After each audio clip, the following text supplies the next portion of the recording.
जय हरी. भाग 167. एकादश स्कंध 14व्या अध्यायामध्ये आपण पाहतोय की भगवंताशी एकरूप झालेला भक्त तो कसा व्यवहार करतो किंवा त्याचं वागणं कसं असतं, त्याची वृत्ती कशी असते. तर भगवंताशी एकरूप झालेला हा जो भक्त आहे त्याला कालाचं भान राहत नाही.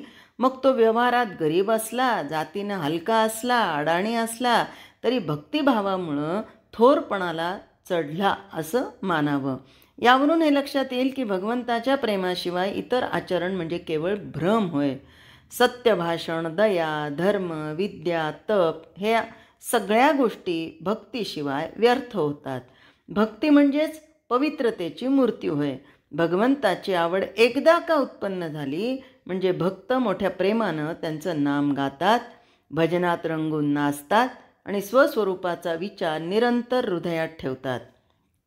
अंतःकरणातून प्रेमाची उसळी आल्यानं भर सभेत भक्त मोठ्यानं गातात आणि नाचतात. त्यांच्या अंगावर रोमांच उभं राहतात, डोळ्यातून प्रेमाश्रू वाहतात, डोळ्यात आनंदाचं तेज चमकतं आणि मन भगवंताच्या ठिकाणी लीन झाल्यानं देहाचं भान स्फुरेनासं होतं. हृदयात आत्मानंद भरपूर भरल्यानं तो आत मावेनासा होतो. भक्ताच्या चित्ताला पाझर फुटतो, वाणी सद्गदित होते, त्याला गहिवर येतो. कित्येक वेळा त्याचं देहभान पूर्णपणे सुटून तो मोठमोठ्यानं रडू लागतो, वारंवार हुंदके देतो, रडता रडताच हसू लागतो आणि क्वचित मूर्छा येऊन सुद्धा पडतो. वेड लागावं तशी एक प्रकारे काही काळ त्याची अवस्था होते. आपल्या हृदयातच देव आपल्याला सापडला या आश्चर्यानं तो तटस्थ होतो. लोक त्याला पाहायला देशोदेशी भटकतात म्हणून तो हसतो. कारण हा कुठे आहे, परमात्मा कुठे आहे, तर अंतर्यामीच भरलेला आहे. पण तरी आम्ही तीर्थयात्रा करतो, यामुळे हा हसतो. अजिंक्य देवाला आपण जिंकलं म्हणून आनंदानं नाचतो. देवाशी तद्रूप झाल्यानं जीवन धन्य होतं म्हणून आनंदानं गातो. थोडक्यात काय तर अविद्या आणि वासना यांनी मलिन झालेला जीव भक्तीनं स्वच्छ होऊन आत्मपदावर चढतो. तो ज्ञानस्वरूप आणि परिपूर्ण होतो. म्हणून ज्याला स्वानंदानं मिळणारं समाधान पाहिजे त्यानं भगवंताची भक्ती करावी. भगवंताच्या कथा श्रवण करणं, त्याचं मनन कीर्तन करणं, त्याचं नामस्मरण करणं हाच भक्तीचा मार्ग होय. आणि कलियुगामध्ये नामस्मरण भक्तीलाच खूप महत्त्व प्राप्त झालेलं आहे. आवडीने हरिनाम घेसी, आवडीने भावे हरिनाम घेसी, तुझी चिंता त्यासी सर्व आहे. आणि म्हणून आवडीनं भक्ती केली असता देवाचं ध्यान लागतं आणि ध्यानानं मन भगवत स्वरूप होतं. आता एखादा म्हणाल की भक्ती केली म्हणजे त्याला काही त्रासच नाही का, त्याला काही विघ्नच नाहीत का, त्याला काही संकटच नाहीत का. नाही नाही, असं नाही आहे बरं का. भक्ती मार्गातही खूप विघ्न येतात. आता ती मुख्य विघ्न कशी असतात, नाथ महाराज आपल्याला सांगतात की भगवंताची आवड उत्पन्न झाल्याशिवाय भक्ती करता येत नाही. आणि देहातून सुख घेण्याची आवड भगवंताची आवड उत्पन्न होऊ देत नाही. मग देहसुखापैकी खाण्याचं सुख आणि कामवासनेच्या तृप्तीचं सुख ही दोन्ही सामान्य माणसाला फार गुंतवून ठेवतात.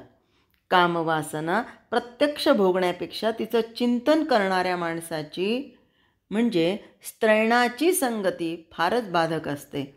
साधकानं ती कटाक्षानं टाळावी.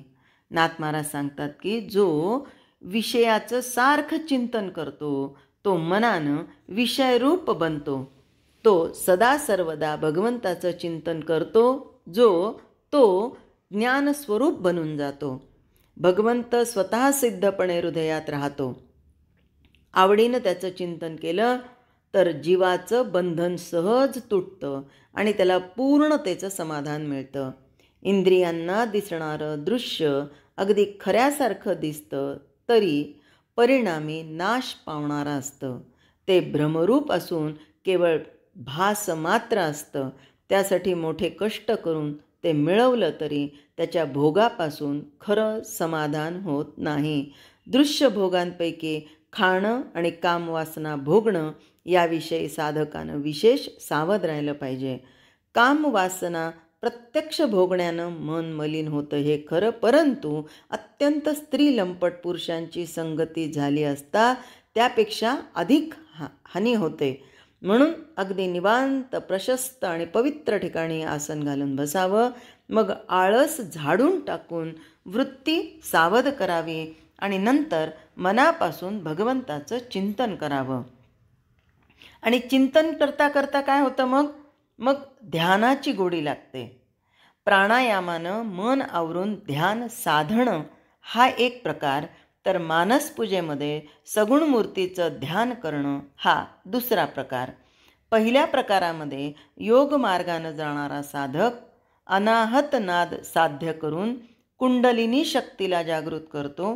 ती जागी झाली म्हणजे हळूहळू त्याची प्रगती होऊन अखेर तो ब्रह्मरंध्रात स्थिर होतो. प्रेमाच्या मार्गानं जाणारा भक्त आपलं मन भगवंताच्या सुंदर मूर्तीनं भरून टाकतो. अशा रीतीनं त्याच्या जीवाची सर्व अंग भगवंतानं व्यापल्यामुळं त्याचं वेगळेपण उरत नाही. मी तूपणाचा भेद जाऊन त्याला परमानंदाचा अनुभव येतो. आणि म्हणूनच नाथ महाराज म्हणतात, मी तूपणाची झाली बोळवणं एका जनार्दनी श्रीदत्त ध्यान. या दुसऱ्या मार्गानं जाणं अधिक श्रेयस्कर आहे असं भगवंताचं स्पष्ट मत दिसतं. आता या योगातील सुद्धा ध्यानाचे प्रकार आता काय काय, तर आसन जमिनीवरच असावं, ते लाकडाचं, गवताचं किंवा झाडांच्या पानांचं नसावं, ते मृगचर्म, व्याघ्रचर्म किंवा पांढऱ्या कांबळीचं असावं, जमीन निर्मळ सपाट असून चहूकडून सारखी असावी. आता हे सगळं कशासाठी सांगतायत, तर म्हणजे ध्यान करण्यासाठी आसन आधी महत्त्वाचं आहे. आणि आसन जर स्थिर असेल, चांगलं असेल, सहज असेल, सोपं असेल, तिथे जर अडचण नसेल तर मग ते ध्यान सहजपणे लागू शकतो. अजून काय काय सांगितलं, तर हे आसन कोमल आणि मऊ आसनावर बसून कमलासन किंवा पद्मासन घालावं. पाठीचा कणा ताठ, शरीर समतोल ठेवावं, नासिकाग्र दृष्टी असावी. मग काय होतं, मग प्राणायाम करावा. कारण एकाग्र दृष्टी केली तर मग प्राणायाम करताना मन चित्त हे असं स्थिर राहतं. जिव्हा आणि लिंग यांच्यावर संयम ठेवला तरच प्राणायाम नीट साधतो. प्राणायाम साधून प्राण आणि अपान एक झालं म्हणजे त्यांच्या रेट्यानं एक एक चक्र हे स्थिर होऊ लागतं. म्हणजे मूलाधार चक्रापासून ते स्वाधिष्ठाना चक्रापर्यंत आपलं मन स्थिर राहतं आणि ती चक्रही स्थिर होतात.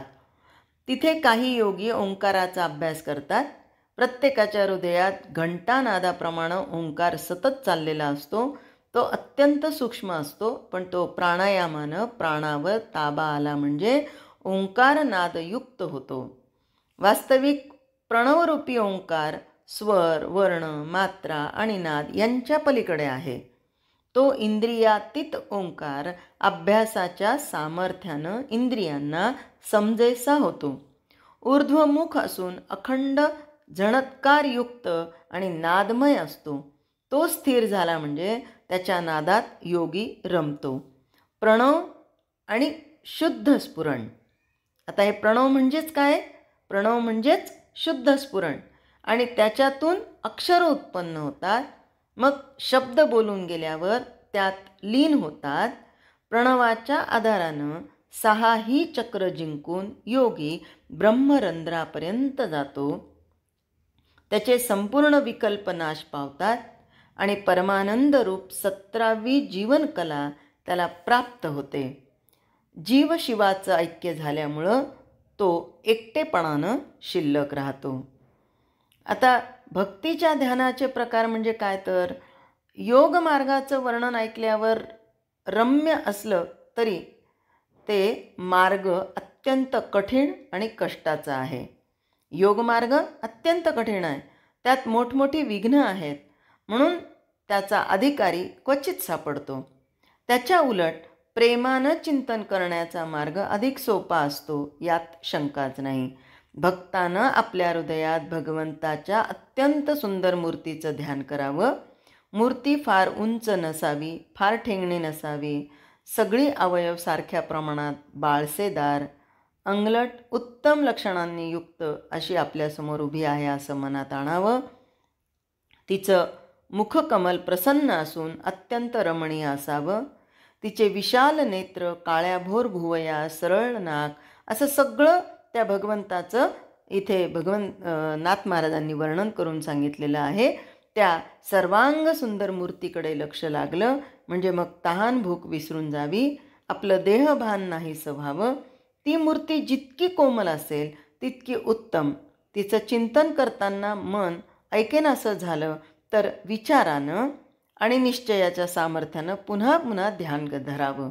अशा निशंकपणे केलेल्या ध्यानाचा ठसा तुटत नाही. मग मन मूर्तीमध्येच राहतं. त्यानंतर सबंध मूर्तीचं ध्यान सोडून फक्त हास्यवदनात मन तल्लीन करून सोडावं. पुढे त्यातील मुख सोडून केवळ हास्याचंच ध्यान करत राहावं.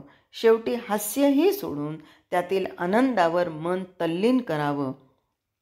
त्या आनंदानं आपलं मन आनंदमय झालं म्हणजे जिकडे तिकडे चिदाकाशच दिसू लागतं. यात सावधपणे चित्त ठेवलं की सगळे भेद नाहीसे होऊन सच्चिदानंदाचा अनुभव येतो. या अवस्थेत मी तूपणाचा भेद लोप पावल्यानं जीव शिव बनतो आणि परमात्म्यामध्ये लीन होतो. जय हरी.